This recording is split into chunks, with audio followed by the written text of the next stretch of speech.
She mourned alone for years until the four Apache scouts shared her fire and one shared her grief. The Dragoon foothills were a desolate expanse, a place that reeked of haunting stillness, crushing loneliness, and the fierce defiant survival of the woman who called it home. For 3 years, Lydia had owned this silence, her grief a second shadow.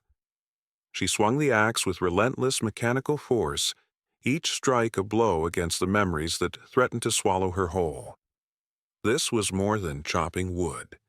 It was an act of war against her own heart, a display of pure grit. Her gaze flickered to the 2 small mounds on the hill, the secret she never spoke, the trauma that had hollowed her out. That was where her life had ended. Then a new sound cut through the wind, the thunder of hooves, 4 riders' dark silhouettes against the bruising sky. Not soldiers, Apache. They rode not with aggression but with a weary desperation, drawn to her fire like moths to a dying flame. They sought shelter from the coming storm, but they were about to step into a different kind of tempest, the one raging inside a woman's broken soul. The reckoning had come knocking. The smoke from Lydia's chimney was a lonely gray finger pointing at a vast, indifferent sky, the only testament to life for 50 miles.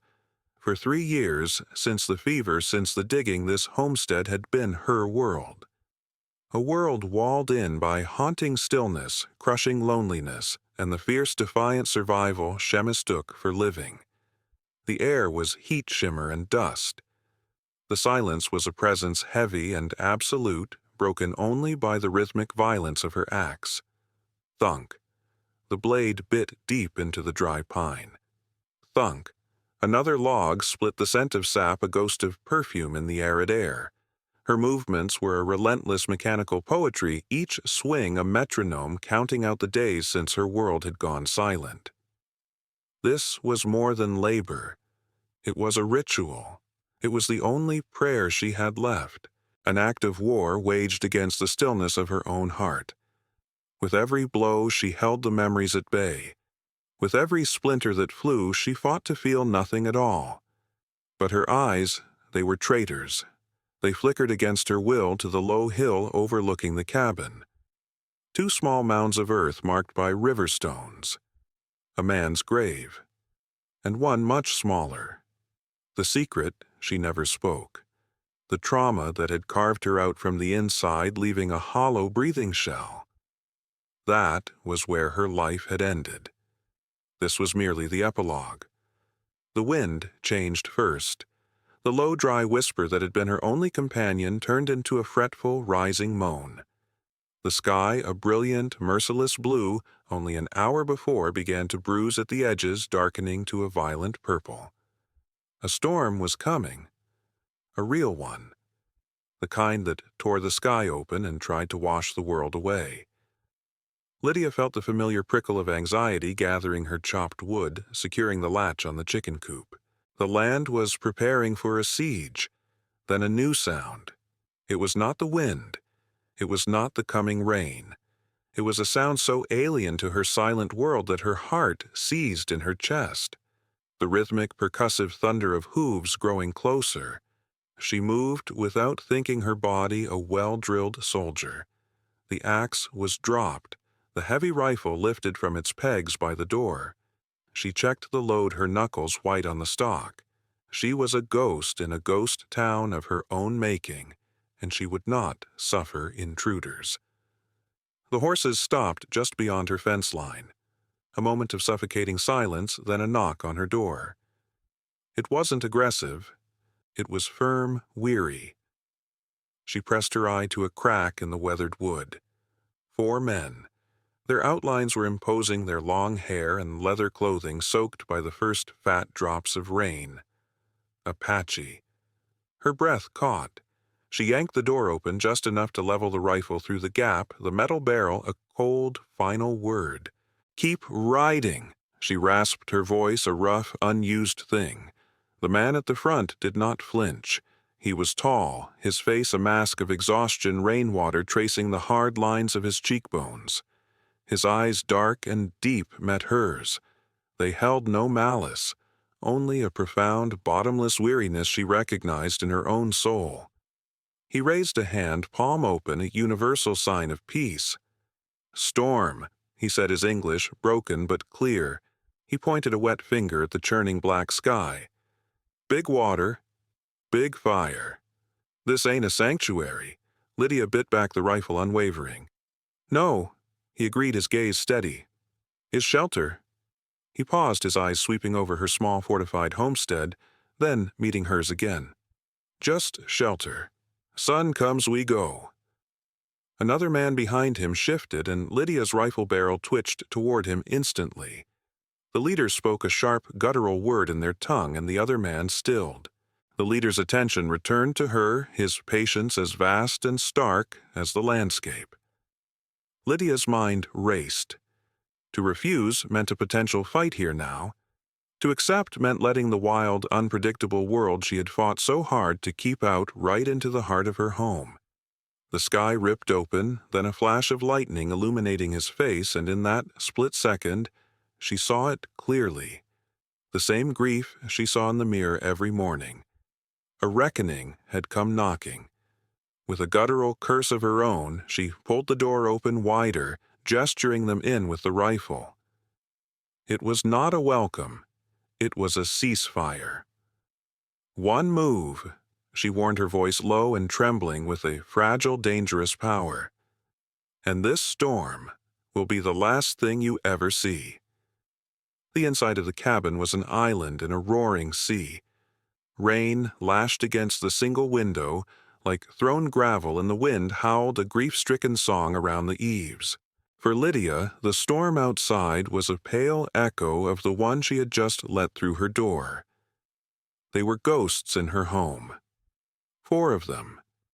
They moved with a liquid quietness that was more unnerving than any threat settling in the far corner of the room, their wet leather and damp earth scent filling the small space. They did not speak. They simply watched the fire, their presence a solid, breathing weight in the lonely world she had so carefully curated. Her rifle leaned against the wall, always in her periphery, a cold and necessary comfort. She moved about the room, her actions a shield.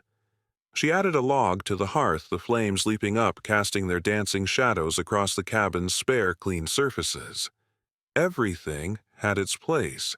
The worn quilt folded on her cot, the stack of books by her chair, the small tin cup hanging from a nail. It was a life stripped down to its barest essentials. Her eyes kept finding the leader, Kyle. He sat with a stillness that was absolute, a man carved from mountain rock and patience. He was not restless. He did not fidget. He simply occupied the space, his gaze fixed on the fire, but Lydia felt he was seeing everything. She felt his eyes trace the worn handle of the small wood-carving knife on her mantelpiece, her son's knife.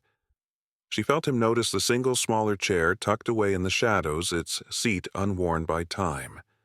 He wasn't looking at her possessions with the curiosity of a thief, but with the quiet recognition of an archivist reading the history of a forgotten place.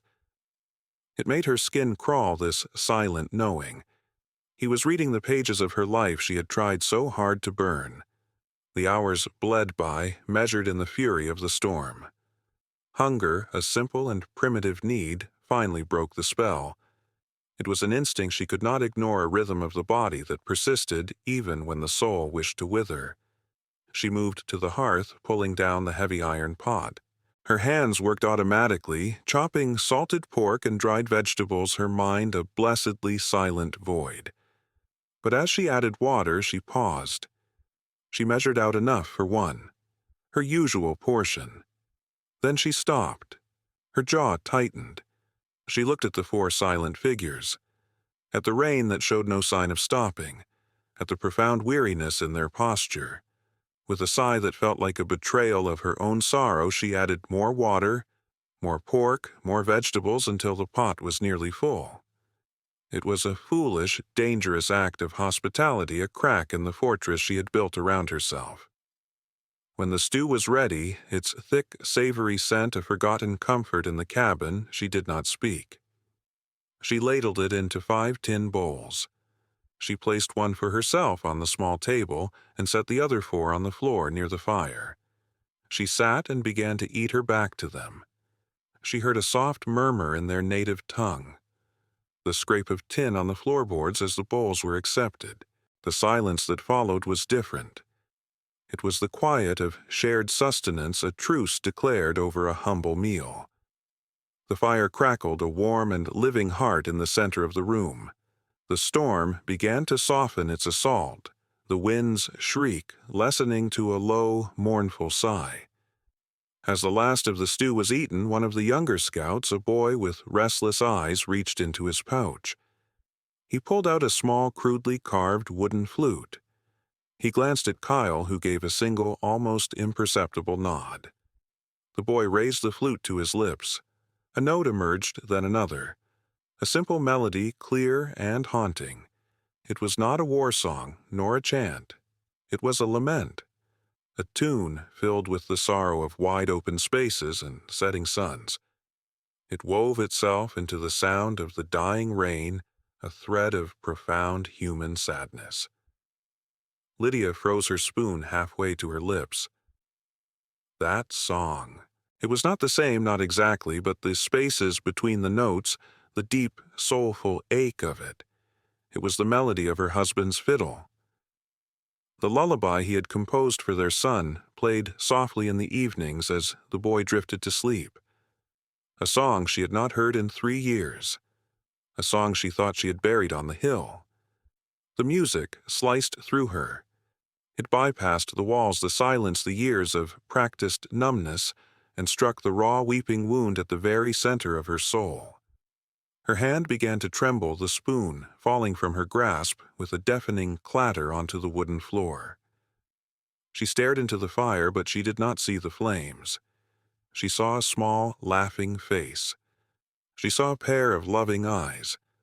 The song played on beautiful and terrible, and Lydia's carefully constructed world shattered into a million pieces. The melody from the young scout's flute was a ghost. It moved through the firelit cabin not as sound but as memory given breath, each note a key turning in a lock Lydia had thought long rusted shut. It was the song of firelight on a small sleeping face. It was the gentle weight of her son's head on her shoulder. It was the scent of her husband's wool shirt, the low rumble of his voice as he played his fiddle by this very hearth. Memories she had starved. Memories she had bludgeoned with work and silence. They rose now a tidal wave of life in this house of the dead. Laughter. The forgotten sound of it echoed in the empty spaces of her heart.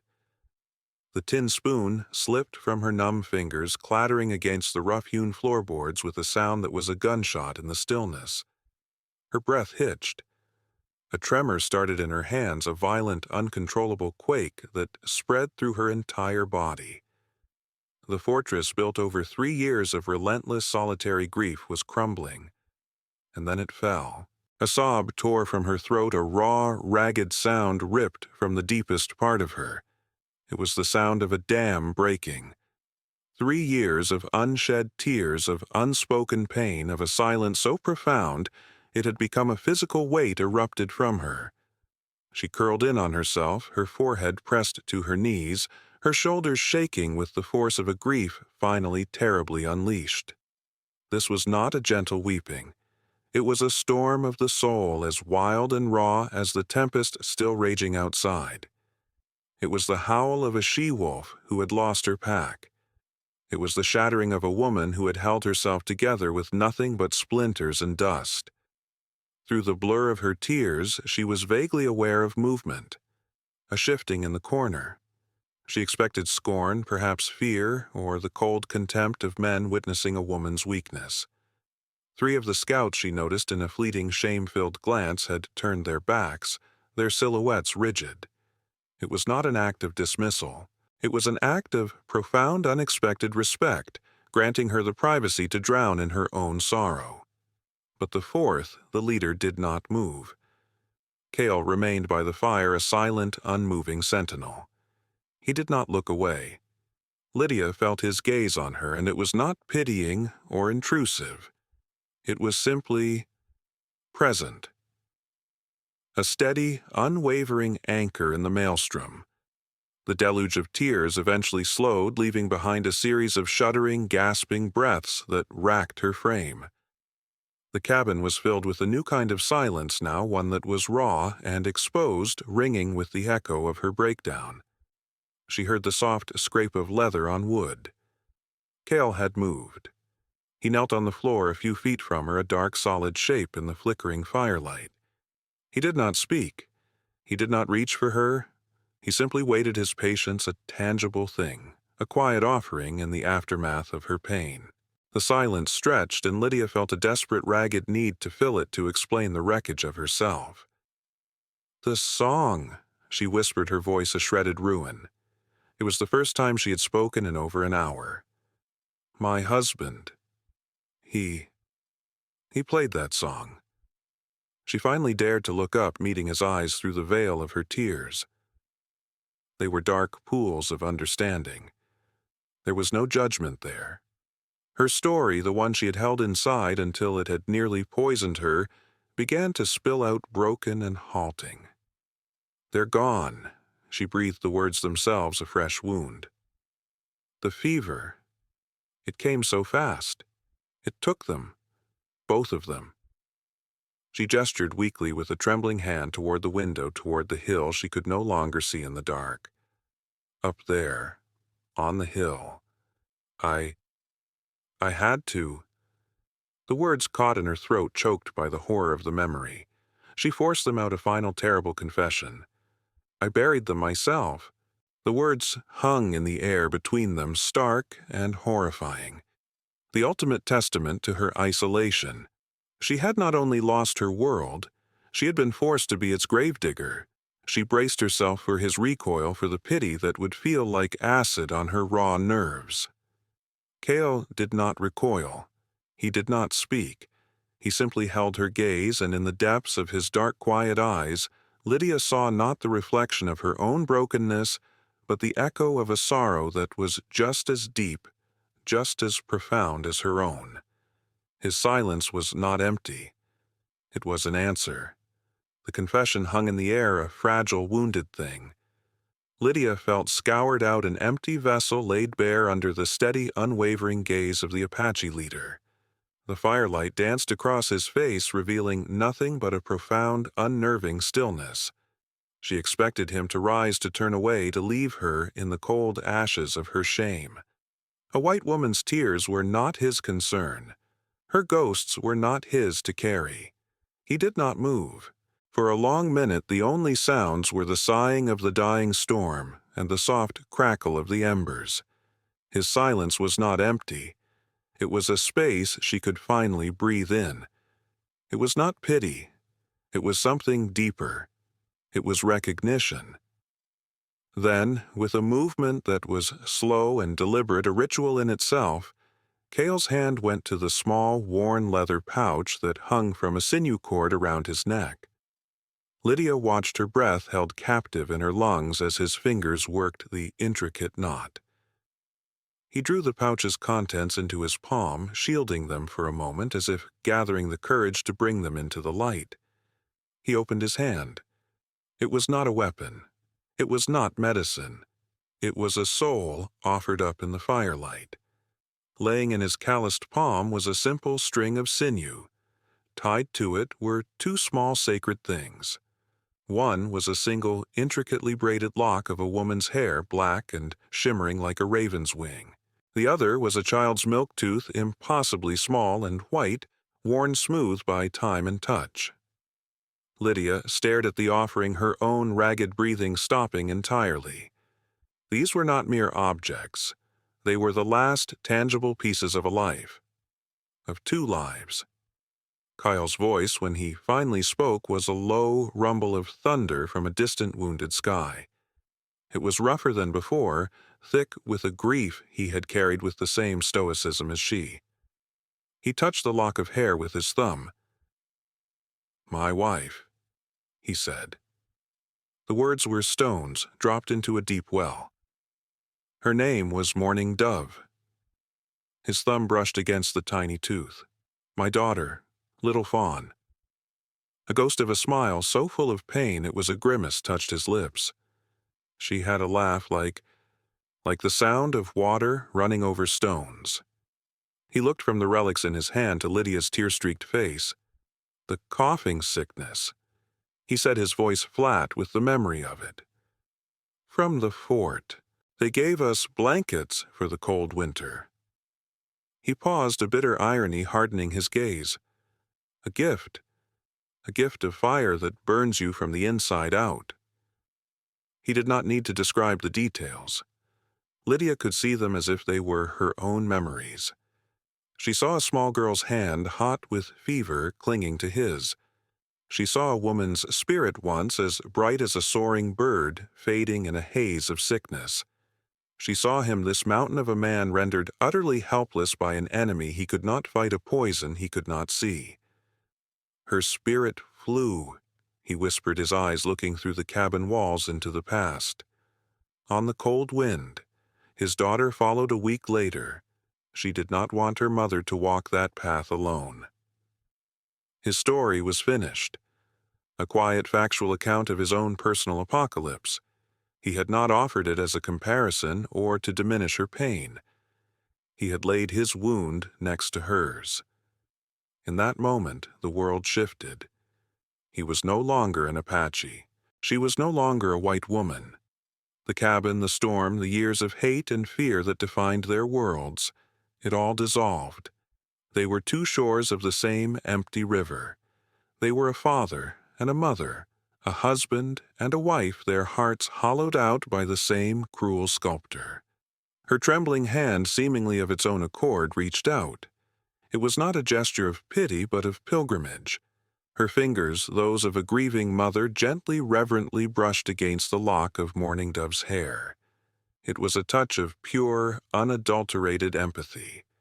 A communion, a baptism in a river of shared sorrow. "I am sorry." She whispered the words, inadequate, foolish, yet the only ones she had. They were the first words of comfort she had offered to another soul in 3 years. Cale finally looked away from his past and met her eyes. The firelight caught the wetness there, a single tear tracing a path through the dust on his cheek. He gave a slow, deep nod. "I know," he said. And in those 2 words a bridge was built across the silent, desolate land that separated their souls. The storm broke with the dawn. A hush fell over the land so profound it was almost a sound in itself. The world outside Lydia's window was born anew, washed clean and glistening, the air tasting of wet earth and pine. Sunlight, pale and watery, at first slanted through the cabin, illuminating the dust motes dancing in the air, like tiny liberated spirits. Inside, a different kind of stillness reigned. The fire had burned down to a bed of soft, glowing embers, its pulsing heart a quiet witness to the night's confessions. The space between Lydia and Cale was no longer a chasm of fear and suspicion, but a sacred ground consecrated by the sharing of a grief so immense it had become a language of its own. He had not touched her, had not offered a single word of comfort after his story, and for that she was endlessly grateful. He had simply sat with her in the ruins, acknowledging her pain by showing her his own. It was the greatest kindness she had known in 3 years. As the light grew stronger, the spell of the night began to recede, and the demands of the living world returned. Kyle rose, his movements fluid and silent. He walked to the section of the roof where a slow, steady drip still plinked onto a tin plate Lydia had set out. He didn't just look at it. He studied it. "The wind here is a thief," he said, his first words of the morning. His voice was low, practical. He beckoned her over. "Your patch will not hold. The winter will steal your warmth." He led her outside into the crisp, clean air. He gathered a handful of sticky pine sap from a wounded tree and mixed it with clay from the creek bed, his hands working with an ancient, practiced skill. He didn't just fix the leak. He showed her how pressing the mixture into the gaps, explaining with gestures and a few sparse words how the sap would harden and seal, how the clay would hold. It was a lesson in survival, a sharing of knowledge, a quiet act of building something together even as they prepared to part. Lydia found herself moving back toward the cabin, her steps lighter. The familiar crushing weight on her shoulders felt less. She set about making breakfast, a simple porridge with dried berries. The young scout, the one who had played the flute, came to her side. He said nothing, but he took the water bucket from her hands and went to the rain barrel to fill it. His eyes cast downward, shy, but full of a new, profound respect. The air of menace was gone, replaced by a fragile peace. When he returned, he hesitated, then held out his small wooden flute. He pointed to the finger holes, then to his own lips and back to hers.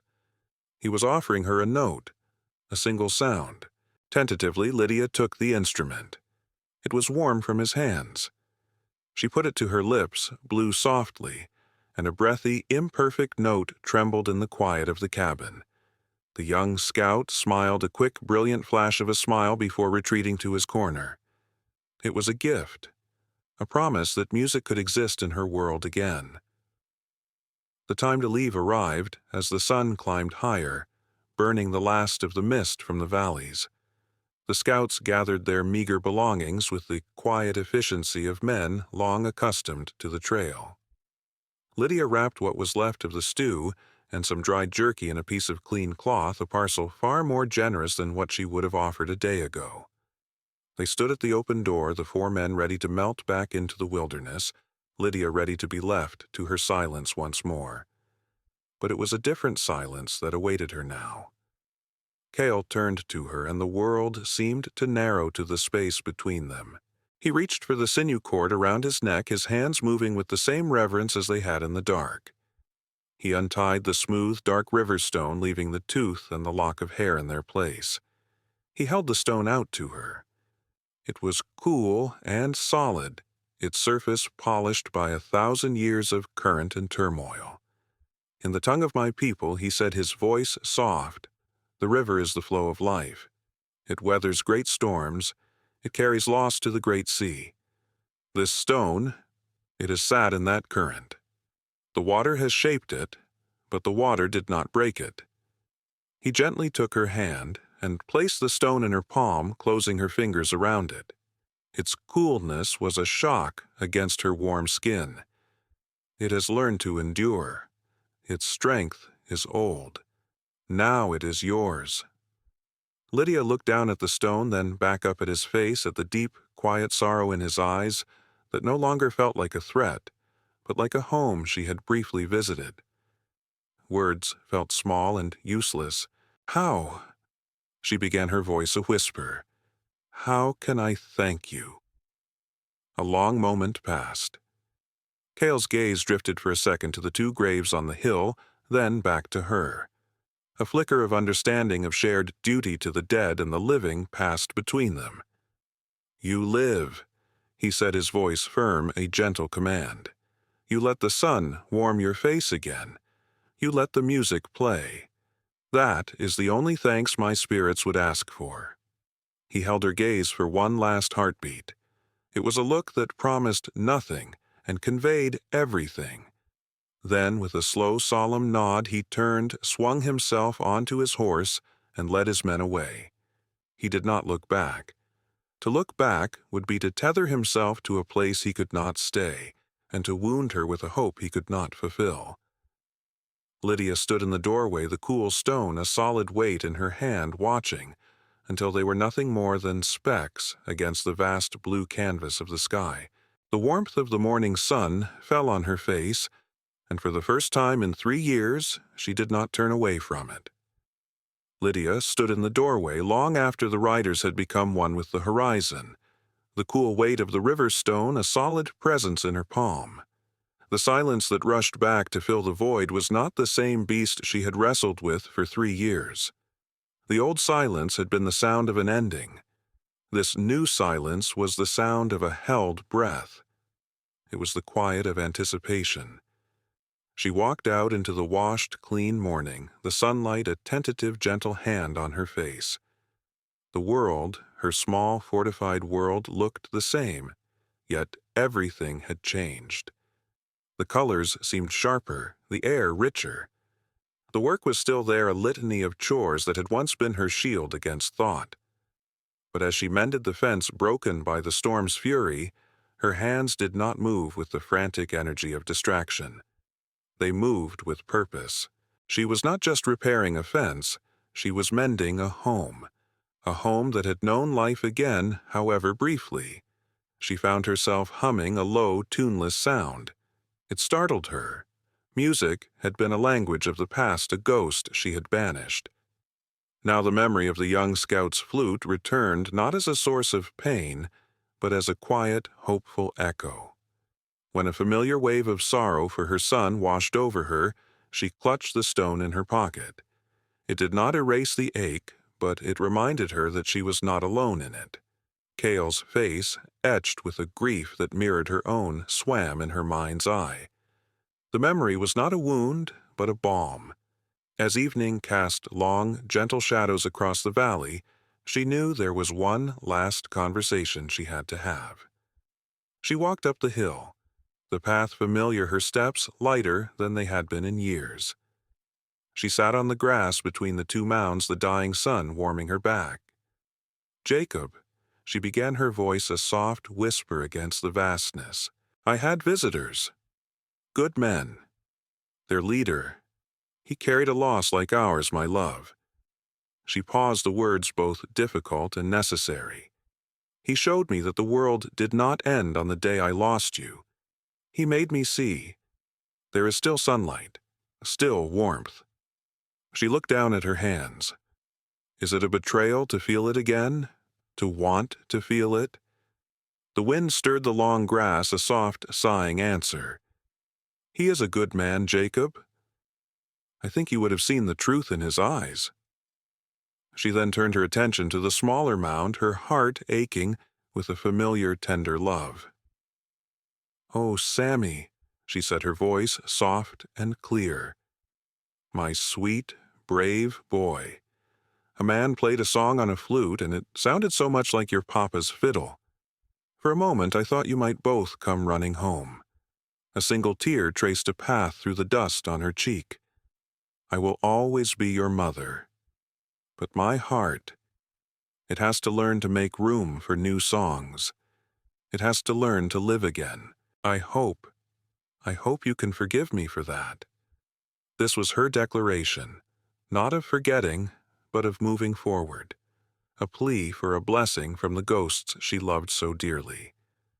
She returned to the cabin as the first stars pricked the deep velvet of the sky.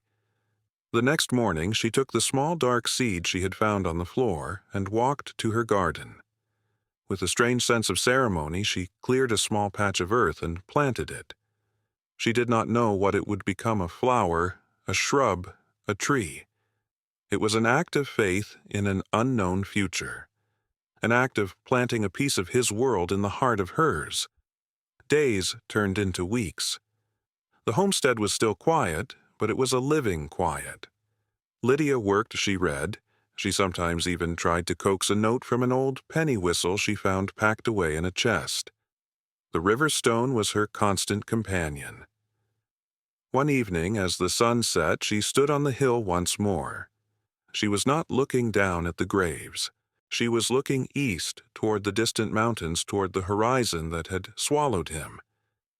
And she remembered his final words, the ones that had changed everything. He had pressed the stone into her hand, his fingers warm against hers. "This stone has learned to endure," he had said. "Its strength is now yours." She had looked up at him, her heart in her eyes. "Will I see you again?" The question had escaped her, a raw, vulnerable plea. He had held her gaze, and in the depths of his eyes she saw not an ending, but a promise. "The seasons turn, Lydia," he had answered, his voice low and certain. "The river returns to the places it has been. When the snows melt from the high passes and the paths are clear, I will return." Now, standing on the hill, Lydia clutched the stone. The sun's last rays painted the sky in shades of rose and gold. She was not the same woman the storm had found. Her grief was still a part of her, a quiet, deep river running through her soul. but it no longer threatened to drown her. She was waiting, not with the desperation of a lonely woman, but with the quiet, steady patience of the stone in her hand. The hearth of her heart, so long, cold, and filled with ash, was now swept clean. A new fire had been kindled, and she was tending it carefully, waiting for the traveler who had promised to return and share its warmth once more.